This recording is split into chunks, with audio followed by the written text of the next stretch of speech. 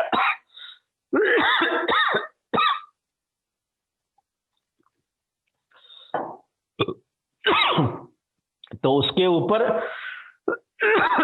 آزاد ہونے کے بعد اگر اتنی استطاعت ہے کہ اس کی وجہ سے اس کے اوپر حج فرض ہو رہا ہے تو اسے دوسرا حج کرنا پڑے گا۔ غلام کا مسئلہ بھی فی الحال ہم نکال دیتے ہیں، ہماری جو تفصیل اور ڈیٹیل ہوگی یہاں کے درس میں، آج کے درس میں، وہ غلام کے بارے میں نہیں ہوگی۔ یہ حدیث ہے، مشہور حدیث ہے یہ۔ اس حدیث کی سند کے سارے جو راوی ہیں سب کے سب ثقہ راوی ہیں، سند صحیح ہے، لیکن مسئلہ یہ ہے کہ یہ حدیث عبداللہ ابن عباس رضی اللہ تعالی عنہما کا یہ قول ہے یا اللہ کے رسول صلی اللہ علیہ وسلم کا، اس میں اختلاف ہے۔ اس میں کیا ہے؟ اختلاف ہے محدثین کا، یعنی حدیث یہ مرفوع صحیح ہے یا موقوف صحیح ہے۔ تو ایک راوی نے اس حدیث کو مرفوعاً روایت کیا، یعنی اللہ کے رسول صلی اللہ علیہ وسلم کا یہ قول ہے، مرفوع جو ہے اسے روایت کیا ہے، جو آپ جانتے ہیں جو ہے حدیث کی اصطلاحوں کے لحاظ سے۔ اور جو ہے دوسرے بعض راویوں نے اس حدیث کو موقوفاً روایت کیا ہے، یعنی اسے عبداللہ ابن عباس کے قول کے طور پر روایت کیا ہے، اور اسے اللہ کے رسول صلی اللہ علیہ وسلم کے قول کی طرف کے جو ہے حیثیت سے روایت نہیں کیا، یعنی مرفوع کی حیثیت سے نہیں بلکہ موقوف کی حیثیت سے روایت کیا۔ تو یہ کہ اگر کوئی بچہ حج کیا ہے پھر بالغ ہو گیا اور بالغ ہونے کے بعد حج کرنا اس کے اوپر فرض ہو گیا تو پھر اسے حج کرنا پڑے گا، حج فرض جو ہے تھا وہ باقی ہے اس کے اوپر، یہ بات جو ہے عبداللہ ابن عباس نے کہی ہے، اللہ کے رسول صلی اللہ علیہ وسلم نے نہیں کہی ہے۔ یہ بات دوسرے محدثین کی رائے ہے، جیسے امام ابن خزیمہ اس کے قائل ہے، مشہور محدث ہے امام ابن خزیمہ رحمۃ اللہ علیہ، وہ اس بات کے قائل ہے۔ خود حافظ ابن حجر بھی اس کے قائل ہیں۔ حافظ ابن حجر جو مشہور جو ہے محدث بھی ہیں اور صحیح بخاری کے شرح لکھنے والے مشہور محدث، انہوں نے یہ ذکر کیا ہے کہ والمحفوظ انہ موقوف، محفوظ یہ ہے اس حدیث میں کہ یہ موقوف ہے، یعنی عبداللہ ابن عباس رضی اللہ تعالی عنہما کا یہ قول ہے، اللہ کے رسول صلی اللہ علیہ وسلم کا قول نہیں۔ شیخ البانی رحمۃ اللہ علیہ نے بھی اس حدیث کی تخریج کی ہے، اور انہوں نے اس حدیث کی تخریج کرتے ہوئے یہ بات جو ہے راجح قرار دی ہے کہ حدیث مرفوعاً صحیح ہے، لیکن جو بات انہوں نے پیش کی ہے، جو اصول حدیث مصطلح الحدیث ہم نے پڑھا ہے، اس کی روشنی میں وہ تھوڑا جو ہے بات محل نظر لگتی ہے۔ حافظ ابن حجر کی بات زیادہ جو ہے صحیح لگتی ہے اس سلسلے میں۔ تو وہ کہتے ہیں شیخ البانی رحمۃ اللہ علیہ کہ اسنادہ صحیح، اس کی سند صحیح ہے، وَإِعْلَالُ الْمُؤَلِّفِ إِيَّاهُ بِالْوَقْفِ لَا وَجْهَ لَهُ عِنْدِي، اور مؤلف نے جو جس کتاب پر انہوں نے تعلیق چڑھائی ہے نا، اس کتاب کے تعلق سے یہ بات ہے کہ اس کے مؤلف نے جو اسے موقوف قرار دیا ہے اور اس کے موقوف ہونے کے ساتھ اس کی علت بیان کرتے ہوئے مرفوع کو ضعیف قرار دیا ہے، لا وجہ لہ عندی، میرے نزدیک اس کی کوئی وجہ نہیں، یعنی یہ کہنے کی کوئی ضرورت نہیں، صحیح یہ ہے کہ یہ مرفوعاً حدیث صحیح ہے۔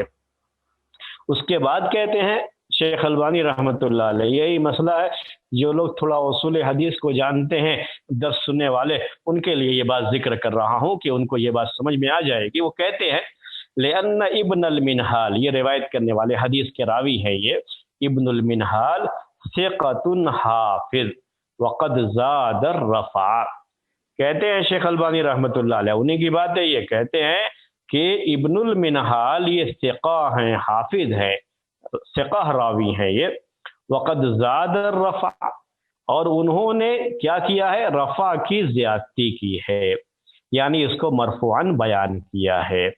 اور آگے کہتے ہیں وزیادۃ الثقۃ مقبولۃ، اور ثقہ کی زیادتی مقبول ہے۔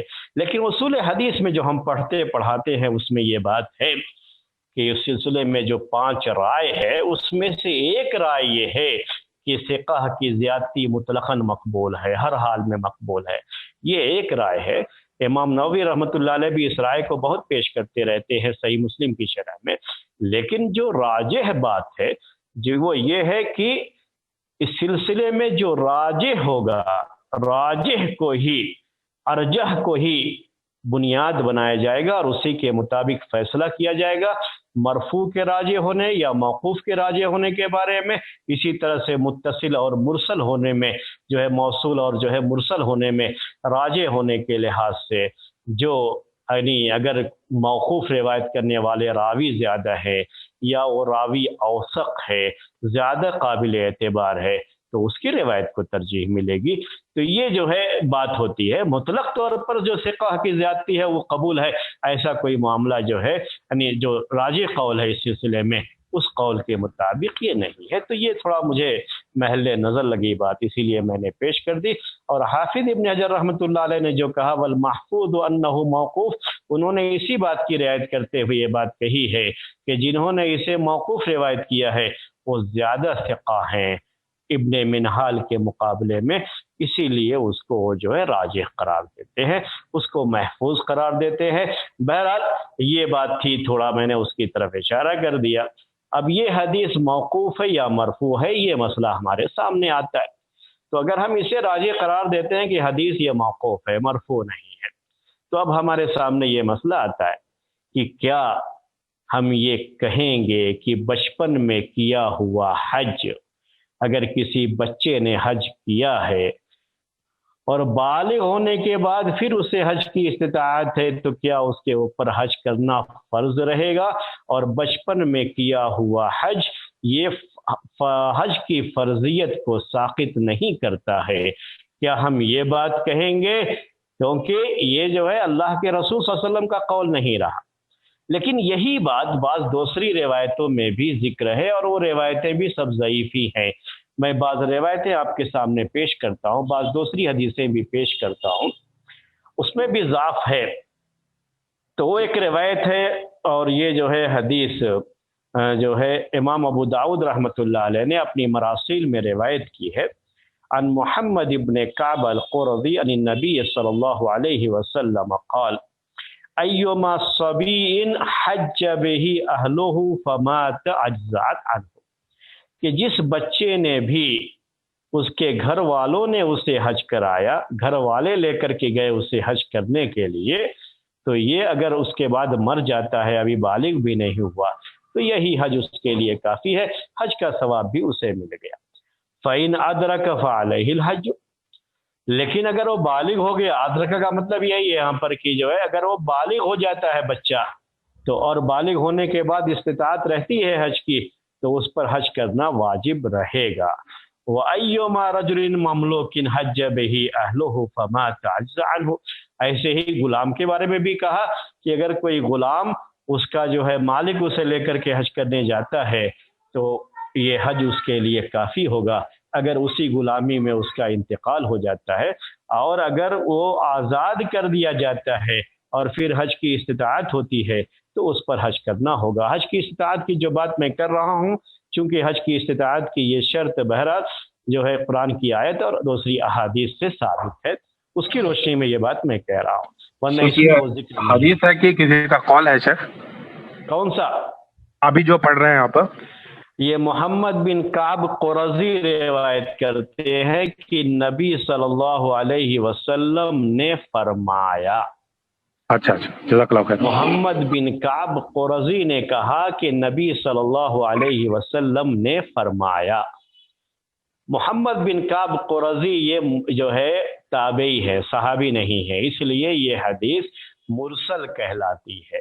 تو یہ حدیث مرسل ہے، مرسل ہونے کے ساتھ اس کی سند میں ایک راوی ضعیف بھی ہے، یا جو ہے مجہول جو ہے پوری طریقے سے میرے ذہن میں بات نہیں ہے۔ تو مرسل ہونے کے ساتھ ساتھ اس میں ضعیف ہونے کا ایک دوسرا ٹھپا بھی لگا ہوا ہے، ضعف ہونے کی کا ایک دوسرا سبب، کمزور ہونے کی کا ایک دوسرا سبب بھی اس کے اندر پایا جاتا ہے۔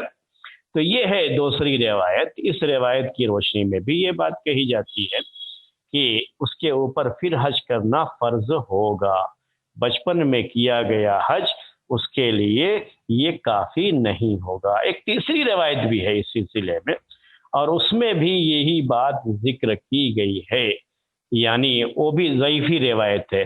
تو برحال اس طرح کی کئی ضعیف روایتیں ہیں، اور ساتھ میں جو ہے یہ عبداللہ ابن عباس رضی اللہ تعالی عنہما کا قول مان لیں تب، ورنہ اگر یہ مرفوع حدیث ہے تو اس کی سند تو صحیح ہے اور اس میں کوئی مسئلہ نہیں ہے، یہ تو صحیح ہے۔ جو ابھی میں نے ذکر کیا عبداللہ ابن عباس رضی اللہ تعالی عنہما یہ روایت پیش کیا، جس کے بارے میں اختلاف ہے کہ یہ مرفوع ہے یا موقوف ہے، لیکن اگر ہم موقوف بھی مان لیتے ہیں اور ساتھ میں بعض دوسری جو ضعیف روایتیں مرسل ہونے کے لحاظ سے، یا جو ہے کسی اور جو ہے سبب کی بنا پر جو روایتیں ضعیف ہیں ان کو جو ہے ساتھ میں ملاتے ہیں، تو یہ سب مجموع کہتے ہیں۔ امام شوکانی نے یہ بات ذکر کی، بعض دوسرے لوگوں نے یہ بات ذکر کی ہے کہ ان ساری روایتوں کا مجموع، یعنی یہ سب روایتیں مل کر کے بہرحال اس قابل تو ہو جاتی ہیں کہ اس کو دلیل کے طور پر پیش کیا جا سکتا ہے، اور یہ کہا جا سکتا ہے کہ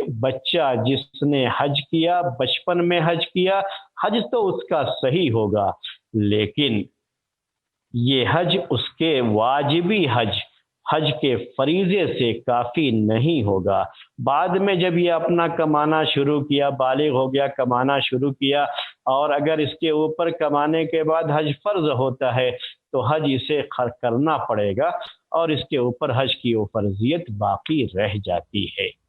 تو یہ چند روایتیں تھیں، اور بھی بعض حدیثیں ہیں جس سے یہ تو پتہ چلتا ہے کہ بچے کا حج صحیح ہے۔ عبداللہ ابن عباس رضی اللہ تعالیٰ عنہما نے بھی حج کیا ہے، اس وقت یہ بالغ نہیں تھے جب انہوں نے حج کیا، حجۃ الوداع کے موقع پر یہ بھی تھے حج میں، انہوں نے حج کیا تھا اس موقع پر، اور یہ بالغ نہیں تھے۔ ابھی وہ کہتے ہیں کہ قد ناحست الاحتلام، وہ لغت کے قریب پہنچ گئے تھے لیکن بالغ نہیں تھے۔ تو بہرحال جو ہے اس طرح کی جو ہے بچوں کا حج کرنا اللہ کے رسول صلی اللہ علیہ وسلم کے زمانے میں یہ ثابت ہے۔ تو بچوں کا حج کرنا اس کے بارے میں کوئی مسئلہ نہیں ہے. بچوں کا حج کرنا یہ کیا ہے؟ ثابت ہے. اگر کوئی بچوں کے حج کے بارے میں بات کیا کہ نہیں ان کا حج ہی صحیح نہیں، تو بہرحال یہ تو غلط ہوگا، اس کی یہ بات تو قابل تسلیم نہیں ہوگی. اب دوسرا مسئلہ یہ ہے کہ کیا بچے کا یہ حج اس کے لیے کافی کر جائے گا؟ بچے کا حج کرنا تو صحیح ہے، لیکن کیا جو حج کی فرضیت ہے وہ ساقط ہو جائے گی یا ساقط نہیں ہوگی؟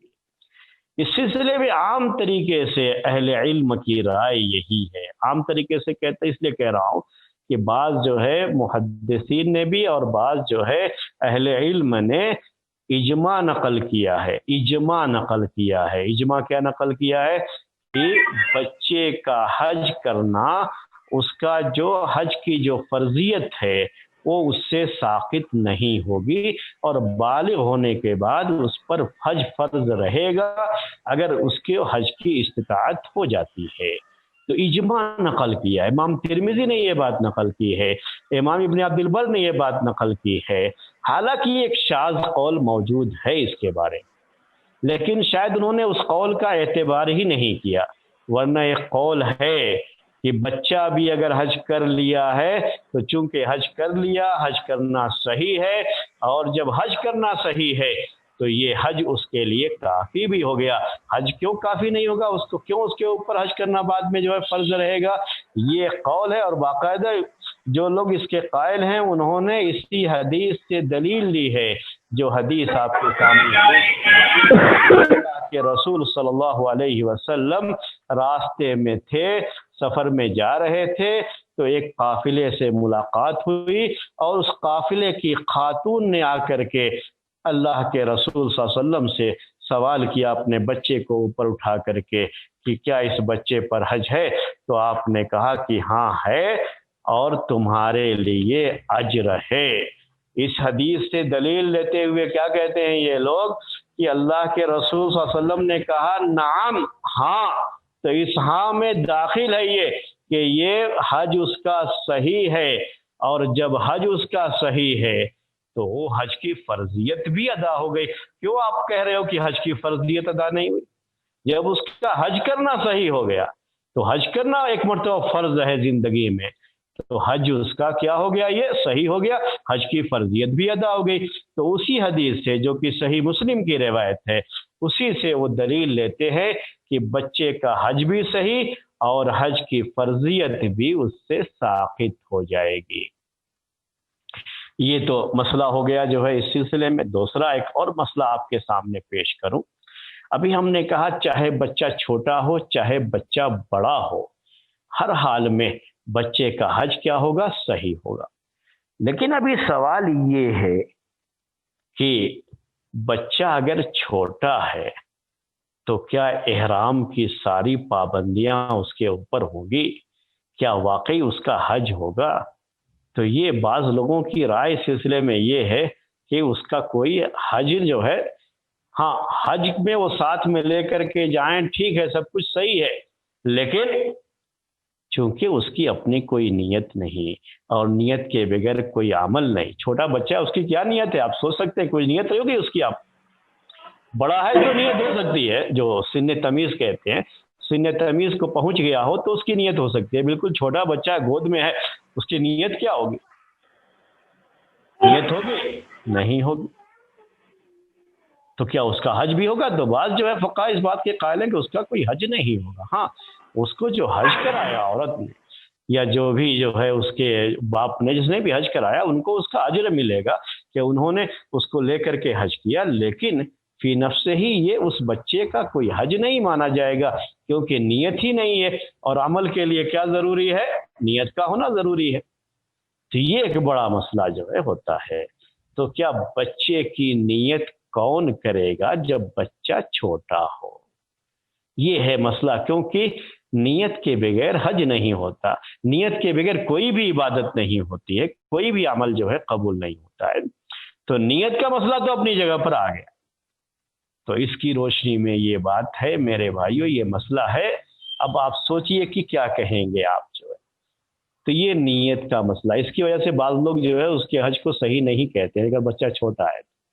لیکن وہ قول بھی صحیح نہیں، کیونکہ یہ جو حدیث ہم نے پیش کی آپ کے سامنے، حدیث کی شرح کرتے ہوئے ہم نے یہ بات آپ سے ذکر کرتی تھی کہ اس میں سبیون کا لفظ جو ہے عام ہے، بالکل اسلوب جو ہے یہ اسلوب عموم ہے، عموم کو بتاتا ہے، بچہ چاہے جو بھی ہو، بلکہ جو ہے اس حدیث سے یہ پتہ چلتا ہے کہ بچہ چھوٹا ہی تھا، کیونکہ عورت نے اٹھا کر کے بچے کو پوچھا تھا، اس کے بارے میں سوال کیا تھا۔ تو بہرحال حدیث سے تو یہ پتہ چلتا ہے کہ وہ بچے چھوٹا بچہ ہی کیوں نہ، اس کا حج بھی صحیح ہے۔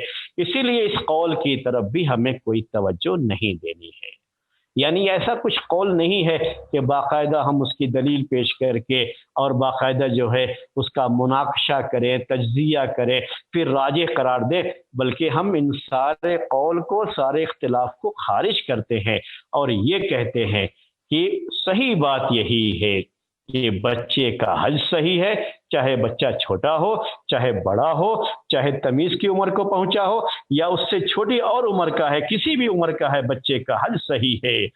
اور یہ بھی ہم کہتے ہیں کہ بچہ حج کر لے تو بچے کو بھی اس کا اجر ہوگا، اور ساتھ میں جس نے حج کرایا ہے اس کو بھی اس کا ثواب ملے گا، اس کا اجر ملے گا، جیسا کہ اس حدیث پہ اس کی وضاحت ہے۔ اور یہ بھی کہتے ہیں کہ اگر یہ بچہ بالغ ہونے تک زندہ رہتا ہے اور بالغ ہونے کے بعد کماتا ہے، حج کی استطاعت ہو جاتی ہے اس کو، تو اسے پھر ایک حج کرنا چاہیے، حج کی فرضیت اس پر باقی رہے گی، چونکہ عام طریقے سے اہل علم کی رائے یہی ہے۔ بلکہ جیسا کہ میں نے ذکر کیا آپ کے سامنے کہ بعض جو ہے فقہا اور بعض جو ہے محدثین نے اس پر اجماع بھی نقل کیا ہے۔ اب اس کے بعد بچے کا حج کیسے ہوگا وہ بیان کرنا ضروری ہے اب آپ کے سامنے، کیونکہ ابھی میں نے ایک مسئلہ چھیڑ دیا تھا، اس کو بیان نہیں کیا پورے طریقے سے کہ بچے کی نیت کا مسئلہ ہے۔ اگر بچہ چھوٹا ہے تو اس کی نیت کا کیسے ہوگا؟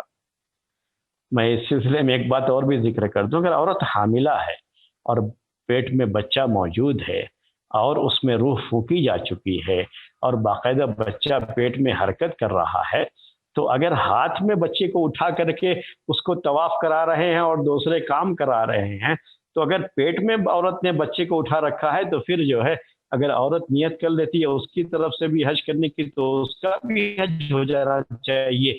اس لحاظ سے اگرچہ کہ سبیون کا لفظ اس پر نہیں بولا جاتا، اس لیے اس میں وہ داخل نہیں ہوگا، لیکن جس انداز سے لوگوں نے اس کے حج کی کیفیت بیان کی ہے اس کی روشنی میں یہ بات کہہ رہا تھا۔ تو لوگوں نے کیا کہا ہے کہ بچہ اگر چھوٹا ہے، اس کو ماں اٹھا کر کے لے کے جا رہی ہے، باپ اٹھا کر کے لے کے جا رہا ہے، ابھی اس کی نیت کا کوئی اعتبار نہیں کیونکہ بچہ چھوٹا ہے، نیت کر ہی نہیں سکتا۔ تو لوگوں نے کیا کہا ہے کہ بچے کی نیت جو اسے لے کر کے گیا ہے، ماں ہے تو ماں، باپ ہے تو باپ، جو بھی اسے لے کر کے گیا ہے حج کے لیے، بچے کی طرف سے نیت وہ کرے گا۔ اب بچے کی اور نیت تو ہے ضروری، تو نیت کون کرے گا یہاں پر؟ بچے کی طرف سے نیت، جو اسے لے کر کے گیا ہے وہی اس کی طرف سے نیت کرے گا۔ تو نیت کا مسئلہ حل ہو گیا۔ جو بھی حج کرنا ہے، جو حج قران ہے، حج تمتع ہے یا حج افراد ہے، جو بھی حج ہے وہ بچے کی طرف سے نیت کون کرے گا؟ جو لے کر کے گیا ہے، کیونکہ بچے کی تو نیت کا مسئلہ نہیں ہے۔ اگر بچہ سن تمیز کو پہنچ گیا ہے، اتنی عمر کو پہنچ گیا ہے کہ بچے میں سمجھ بوجھ آ چکی ہے، وہ سمجھتا ہے، وہ نیت کر سکتا ہے، تو وہ بچے سے باقاعدہ نیت کروائی جائے گی، کہا جائے گا کہ تم حج کی نیت کرو۔ جو حج بھی ہے، جو ماں باپ حج کر رہے ہیں وہی وہ بھی کرے گا، تو اس حج کی تم نیت کرو، وہ حج کی نیت کرے گا۔ تو یہ فرق یاد رکھیے، چھوٹا ہے تو نیت کون کرے گا؟ جو لے کر کے گیا، اور جو بڑا ہے بچہ، یعنی اس عمر کو پہنچ گیا ہے کہ وہ سمجھ سکتا ہے ان چیزوں کو، تمیز ہے، شعور ہے اس کے پاس، تب جو ہے وہ نیت خود کرے گا، اس کو بتایا جائے گا، وہ نیت کرے گا اس کی۔ اب احرام کا مسئلہ، بچے کا احرام، بچہ اگر چھوٹا ہے جیسا ابھی ہم نے کہا، نیت کس کی طرف سے؟ اس کی طرف سے نیت کون کرے گا؟ جو لے کر کے گیا ہے۔ اب احرام اگر بچہ پہننے لائق ابھی نہیں ہے، چاہے بچہ ہو یا بچی ہو، احرام پہننے لائق نہیں ہے، تو احرام کی پابندی اس کے اوپر نہیں ہوگی۔ لا یکلف اللہ نفسا الا وسعها۔ لیکن اگر ہے احرام بھی جو ہے اس کو پہنایا جا سکتا ہے، اگر ایسی شکل ہے